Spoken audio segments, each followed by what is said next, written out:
জঙ্গলের ভেতর দিয়ে আমরা যাচ্ছি পানিশোলা গ্রামের দিকে। ওই যে একটা কাঠবিড়ালি চলে গেল। ন্যাচারাল বায়োডাইভার্সিটি অফ ফ্লোরা ফানা, একজন আদিবাসী আসছেন। গ্রামটার নাম পানিছোলা। স্যার, পানিশোলা। পানিশোলা। সামনে দেখো গাছ, এই যে আসতে দেখতে পাচ্ছ সব। হ্যাঁ স্যার। আমাদের এই যে বাঁশের ঝাড়ে আমাদেরকে ওয়েলকাম করছে বট। কি সুন্দর একটা আদিবাসী গ্রাম, পুরো মনোরম পরিবেশ। পুষ্পেন্দু, হ্যাঁ স্যার। তোমার ভালো লাগছে? হ্যাঁ, এই যে বাচ্চা তুমি ভালোবাসো, হ্যাঁ স্যার। এই যে বাচ্চারা খেলা করছে। এই গ্রামের নামটা কি গো? পানিশোলা না ছোলা? শোলা। এই যে বাচ্চাগুলো খেলা করছে। এই নাম তোরা তোর? ছবিতে আছিস জানিস? তোর নাম কি? নাম বল। নাম বল। নাম নেই তোদের? কোন ক্লাস? কোন ক্লাস তোর? ছোট ওয়ান। তোর নাম কি বল? মধুমিতা। বাহ, তোমার কি নাম তোমার? হ্যাঁ হ্যাঁ, কি? রিমি। আয় তো ছবি তুলে আয়। Tata tata. ছবি তুলে গেছে যা। বাচ্চারা গ্রামে খেলা করছে, নিষ্পাপ শিশু। হ্যাঁ, নিষ্পাপ শিশু।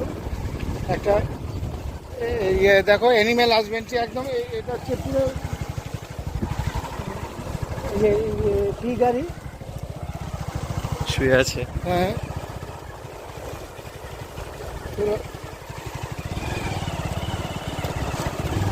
গ্রামটার নাম কি বললাম? পানিশোলা। পানিশোলা গ্রামের আমরা একটা আদিবাসী গ্রাম ঘুরে এলাম। এ দেখো আদিবাসী, এগুলো দেখো বাড়িগুলো। একটা ওই যে জঙ্গলের মাঝখানে বাড়ি উঠি মারছে। এবং আমরা এই যে জায়গাটা যে যাচ্ছি, এটা দেখো, আমাকে দেখো, যাচ্ছি, এটা পুরো এলিফ্যান্ট, হাতির উপদ্রুত জায়গা। তো আমি যখন আসছি, এখানকার স্থানীয় লোকেরা বলে ঠাকুর, নাম নেয় না ওরা, বলে ঠাকুর থেকে সাবধান। এবং এরা বন্য হাতির ইয়েতে প্রতি বছরই কিছু না কিছু গ্রামবাসীরা মারা যায়। তো এই যে জঙ্গল, ঘন জঙ্গলের গ্রাম, এবং এই যে শালবৃতি, ন্যাচারাল শালবৃতি, ঝাড়গ্রাম। এই হচ্ছে আমাদের জঙ্গলের সৌন্দর্য। আমি আর আমার ছাত্র পুষ্পেন্দু সর্দার